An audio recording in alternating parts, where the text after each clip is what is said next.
राहुरी विधानसभा पोटनिवडणुकीला नवं वळण लागले। शरद पवार यांनी ऐनवेळी उमेदवार बदलल्यानं निवडणुकीत मोठा ट्विस्ट आलाय। राष्ट्रवादी काँग्रेस शरदचंद्र पवार पक्षाकडून प्राजक्त तनपुरे निवडणूक लढणार असं सांगण्यात येत होतं। मात्र पवार गटानं शेवटच्या क्षणी प्राजक्त तनपुरे यांच्याऐवजी गोविंदराव मोकाटे यांना संधी देण्यात आली। राहुरीतून गोविंदराव मोकाटे पवार गटाचे अधिकृत उमेदवार असून त्यांनी अर्ज भरलाय। राहुरी पोटनिवडणुकीतून प्राजक्त तनपुरे यांनी माघार घेतल्यानं आता चर्चांना उधाण आलंय।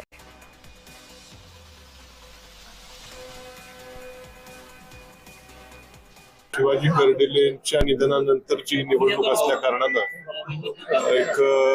ही निवडणूक न लढण्याची त्यांनी या ठिकाणी विनंती केली। त्यांनाही मी सांगितलं की आम्ही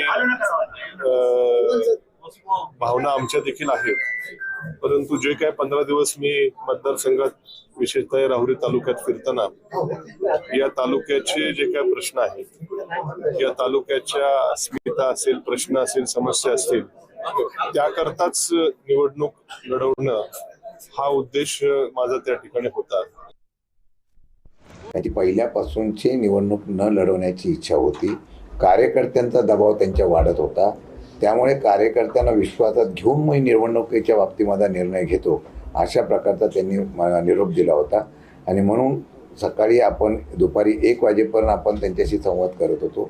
शेवटी त्यांची मानसिकता नव्हती ही वस्तुस्थिती आहे, त्यामुळे त्यांनी माघार घेतली असेल, परंतु आपण उमेदवार तिथं महाविकास आघाडीच्या वतीने त्या ठिकाणी दिलेला आहे। परंतु भाजप सोबत ते बोलणी करतात, हे मात्र महाराष्ट्रामध्ये संपूर्ण महाराष्ट्र ते भाजप बरोबर ते बोलणी करायला गेलेले नव्हते। भाजपचे नेते त्यांच्याकडे गेले होते असं मला कळतंय, मला काहीची माहिती नाही, पण भाजपचे नेते त्या ठिकाणी गेलेले होते त्यांच्याशी चर्चा करायला। मला वाटतं की भाजपला निवडून यायची शक्यता अशा वाटत नाही का, म्हणून त्यामध्ये अशा प्रकारची मार्ग काढण्यासाठी किंवा मध्यस्थी करून अशा प्रकारचा प्रयत्न केला असेल मला काही कल्पना नाही।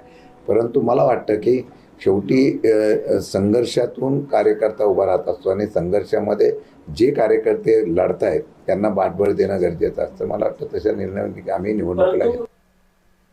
तर प्राजक्त तनपुरे नेमके कोण आहेत पाहूयात। नगर परिषदेच्या राजकारणापासून राजकीय प्रवासाला त्यांनी सुरुवात केली। राष्ट्रवादी काँग्रेसमधूनच पहिल्यांदा नगराध्यक्ष झाले। राहुरी मतदारसंघातील विविध विकास कामं मार्गी लावली। 2019 मध्ये राहुरी नगर पाथर्डी विधानसभा मतदारसंघातून रिंगणात उतरले। विधानसभा निवडणुकीत राष्ट्रवादीच्या तिकिटावर पहिल्यांदा आमदार झाले। ठाकरे सरकारच्या काळात नगरविकास राज्यमंत्री पद सांभाळलं।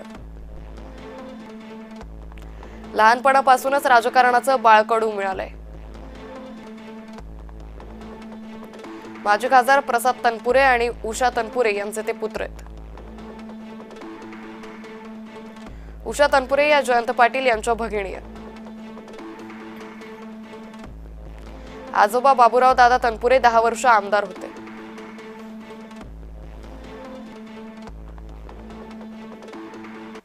प्राजक्त तनपुरे यांच्याऐवजी गोविंदराव मोकाटे यांना पवार गटानं उमेदवारी दिली आहे। त्यांचा परिचय पाहूयात। पंचायत समितीचे माजी सदस्य आहेत। अनेक वर्षांपासून राजकारणात सक्रिय आहेत।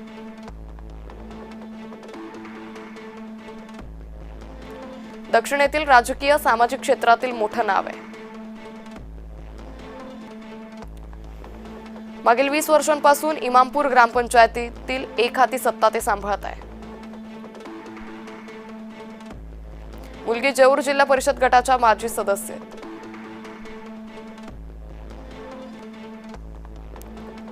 स्वर्गीय शिवाजीराव कर्डिले यांचे कट्टर राजकीय विरोधक म्हणून त्यांची ओळख आहे।